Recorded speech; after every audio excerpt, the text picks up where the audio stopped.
Mesdames et messieurs, bonjour à toutes et à tous. Bienvenue sur l'heure de la révélation avec l'apôtre Johnson Suleiman en français. Alors aujourd'hui, nous allons travailler un message très important et le message du jour, ce sera intitulé La vie après le déluge.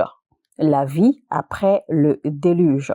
Alors ce message, nous allons le faire d'accord en petites coupures. Donc, nous allons avoir plusieurs séries de ce message.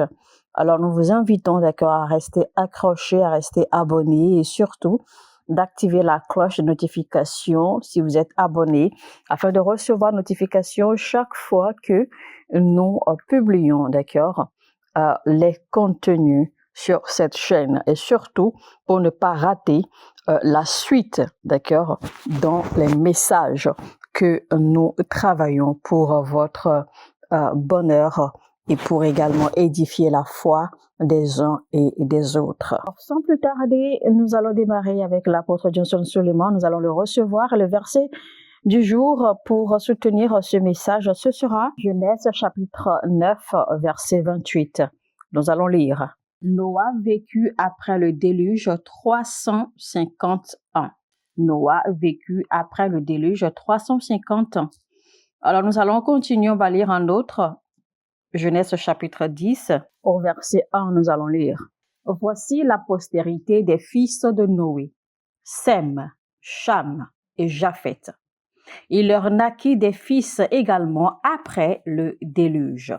Alors, comme annoncé déjà au départ, le titre de notre message, c'est La vie après le déluge, première partie. Quand vous étudiez le livre de la Genèse au chapitre 1 au chapitre 2, vous allez y voir clairement toute la documentation concernant la création. Il est dit qu'il est la lumière et la lumière fut. Dieu a séparé les ténèbres de la lumière. Il a séparé les eaux de la terre. Il a positionné le ciel et les nuages. Ensuite, il créa les animaux sur la terre.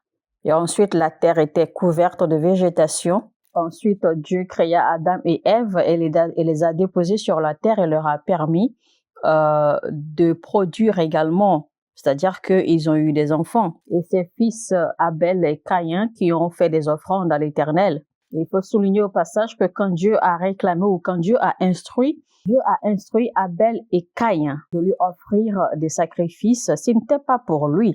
Ce n'était pas pour lui plaire, mais c'était plutôt pour que la loi de semer et de récolter puisse être activée.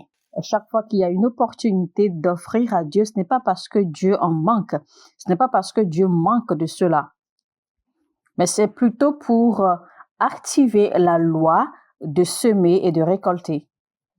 Rappelez-vous que Dieu ne manque de rien. Le bétail de la terre appartient à l'Éternel, et pourtant l'Éternel ne les mange pas. Donc Dieu possède toutes choses. Alors chaque fois qu'il y a l'opportunité d'offrir quelque chose à Dieu, ou de répondre ou d'obéir à une action prophétique ou à une instruction prophétique, c'est pour pouvoir en fait activer, d'accord, la loi qui soutient cette action. Si tu es trop grand, si tu te vois trop grand pour être sauvé, c'est que tu es trop grand pour te repentir. Alors quand on dit Jésus vient dans ma vie, Jésus je te donne ma vie, ce n'est pas parce que Dieu est à la recherche d'enfants, mais c'est plutôt parce que nous avons plutôt besoin d'un père. Alors tout acte d'obéissance en réalité ne profite pas à Dieu, mais c'est plutôt pour simplement activer les alliances de Dieu. Et donc, il y avait tout cela sur la terre et la Bible nous fait comprendre que Abel a offert alors que Caïn a apporté. De cette phrase seule, on sait déjà d'où vient le problème. La Bible dit que Caïn apporta alors que Abel a offert. Donc, en réalité, l'acte de Caïn était beaucoup plus par rapport à ce qu'il engageait ou ce qui lui arrangeait. Alors que l'acte de Abel était beaucoup plus pour quelqu'un qui s'engageait, quelqu'un qui démontrait un dévouement, quelqu'un qui démontrait véritablement un cœur de sacrifice et dévoué, d'accord, à le faire, dévoué à y mettre ce qu'il faut. Il y a des gens qui vont, d'accord, à l'église de façon nonchalante, c'est-à-dire que ils ne veulent s'engager en rien du tout, ils ne veulent prendre aucun engagement, ils ne veulent faire aucun dévouement, aucune responsabilité, ils ne veulent prendre. Alors que pendant ce temps, dans le même temps, eh bien, il y a d'autres, d'accord, qui viennent avec une mentalité de participer à l'évolution, d'accord, de la maison de Dieu ou à l'évolution de l'œuvre. Donc, Caïn apporta, mais Abel a sacrifié. Alors, quand on continue la lecture, alors on se rend compte, on voit là où Caïn a tué son frère Abel. Alors, imaginez un peu que Caïn n'ait pas été en mesure de sacrifier ce qu'il faut pour faire des sacrifices conséquents, d'accord, et objectifs à Dieu. Et pourtant, il a eu de l'énergie, la force qu'il fallait pour tuer son frère.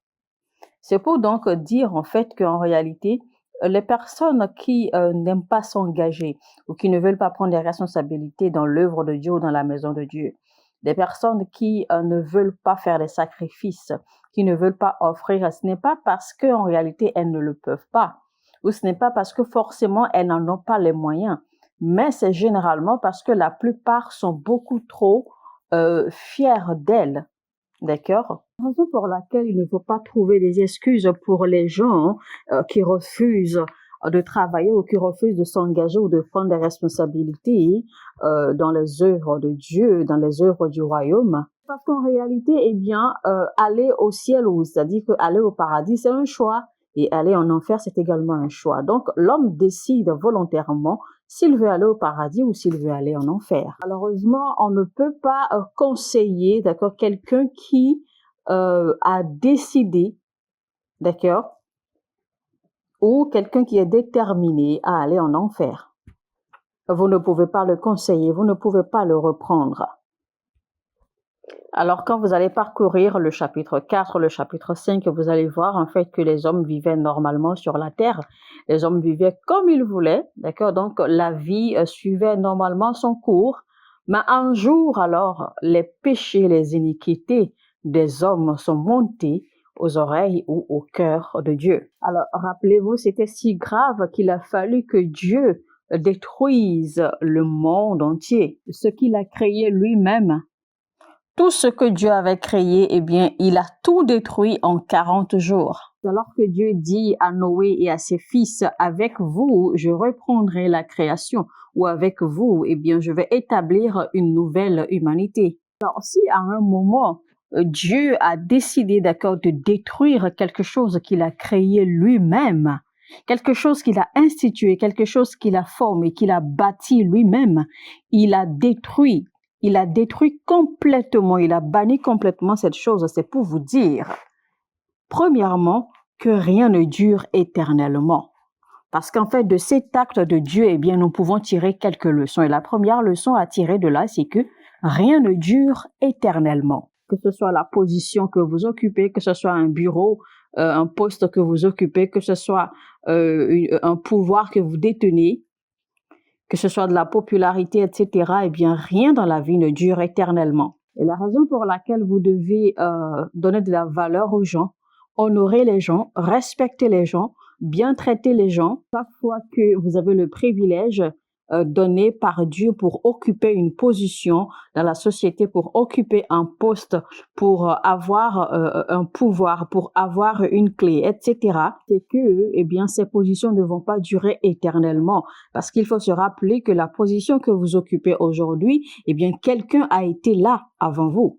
Le poste que vous occupez aujourd'hui, quelqu'un l'a occupé avant vous et quelqu'un d'autre l'occupera après vous. Alors, ce qui fera la différence et qui va peut-être vous maintenir longtemps à ce poste ou dans cette position, eh bien, c'est la façon dont vous gérez ce poste ou cette position, d'accord, et la façon dont vous traitez les gens. Donc, peu importe le rang social que vous occupez, peu importe votre position ou votre poste, si l'on vous pointe, d'accord, dans la société, peu importe la classe, peu importe le niveau, eh bien, il faut que l'on garde quelque chose, il faut que l'on garde une bonne image de vous. Il faut que l'on ait une bonne image, c'est-à-dire que de votre réputation, de votre trace et tout cela. Donc, il faut que l'on puisse reconnaître cela et applaudir une bonne image de vous. La deuxième leçon à retenir donc du fait que Dieu ou du fait que Dieu soit venu à détruire le monde entier, ce qu'il a créé lui-même. Dieu dit à Noé,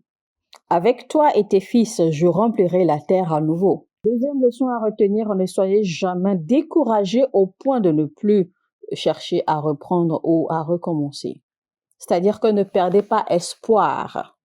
Ayez toujours la force de reprendre à zéro, de tout recommencer. Peut-être que tu as perdu une affaire, peut-être que tu as perdu une relation ou peut-être que tu as perdu un mariage. Peu importe ce qui s'est gâté dans ta vie, eh bien, ne sois jamais découragé au point de ne plus vouloir reprendre ou au point de ne plus vouloir recommencer. C'est-à-dire, ou en d'autres termes, au point de ne plus vouloir tenter encore. Peu importe ce que tu as perdu, eh bien, sois toujours prêt à recommencer. Ne soyez pas trop attaché et trop accroché à votre passé. Parce que votre passé, c'est votre histoire. Et même si votre présent semble être un mystère, eh bien, votre futur est votre destin. Car on ne peut plus rattraper le passé. Si tu as échoué auparavant, eh bien, oublie cela et va de l'avant. La Bible dit que les chemins du juste sont comme un sentier brillant qui brille de plus en plus jusqu'à atteindre un jour parfait. Et donc, il faut savoir qu'il y a quelque chose devant vous. Vous avez un futur brillant et plus grand devant. Ne soyez donc pas victime de votre passé.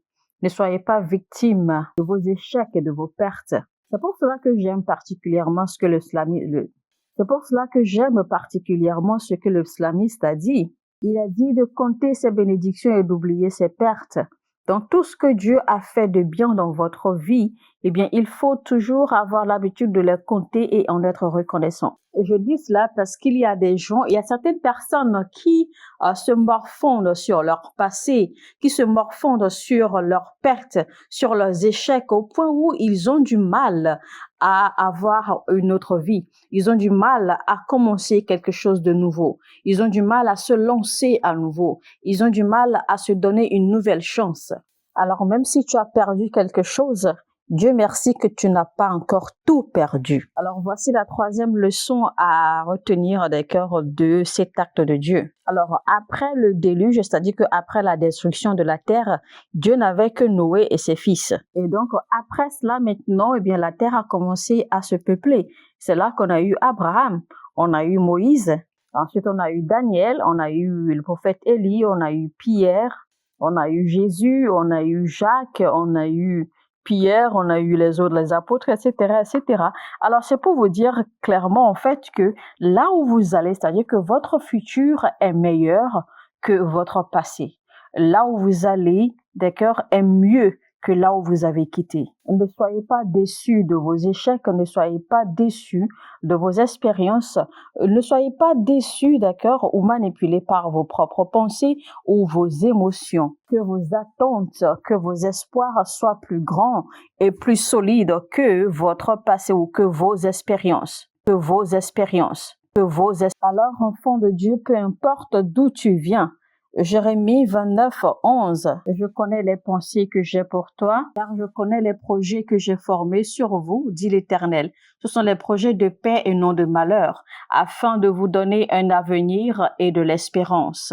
Dans Psaume 139, verset 17, que tes pensées, ô Dieu, me semblent impénétrables, que le nombre en est grand. Dieu a un plan pour ta vie. Je ne sais pas si tu as perdu un mariage. Je m'en fous si tu as perdu une affaire. Je m'en fous si tu as perdu un commerce. Je m'en fous si tu as perdu des opportunités. Je m'en fous de ce que tu as perdu dans le passé. Ton passé est ton histoire. Ton présent pourrait être un mystère, mais ton futur est ton destin. Vous avez un futur devant vous. Paul a dit que je ne compte plus rien dans le passé. J'ai oublié le passé et je mets des efforts pour le futur. Et je vais de l'avant. Il y a un futur devant toi. Ta grandeur n'est pas derrière toi, mais plutôt devant toi. Dans Genèse 26, 13, cet homme devint riche et il alla s'enrichissant de plus en plus jusqu'à ce qu'il devint fort riche. Ta grandeur est devant toi. Ta grandeur est devant toi. Et je peux vous assurer que le Seigneur va vous équiper et vous donner la force et la grâce qu'il faut pour entrer dans votre grandeur. Il vous montrera également par l'Esprit ce qu'il faut, la voie à suivre pour entrer dans votre grandeur. Alors partout où tu écoutes ce message, tu vas crier fort et tu vas répéter « Ma grandeur est devant moi ». Alléluia. Alléluia, mesdames et messieurs. Donc, on va s'arrêter là, d'accord, pour la première partie de notre message intitulé La vie après le déluge avec l'apôtre Johnson Suleiman. Comme je l'avais déjà annoncé, ce message sera une série. Donc, la première partie, je vous retrouve demain pour la deuxième partie.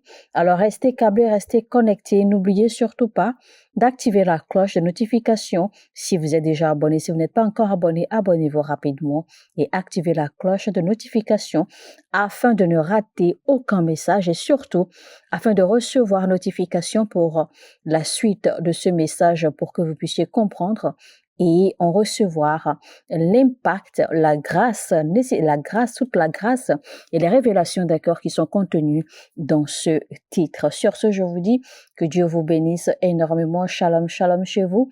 Mon heure a sonné et votre heure a sonné et à très très bientôt.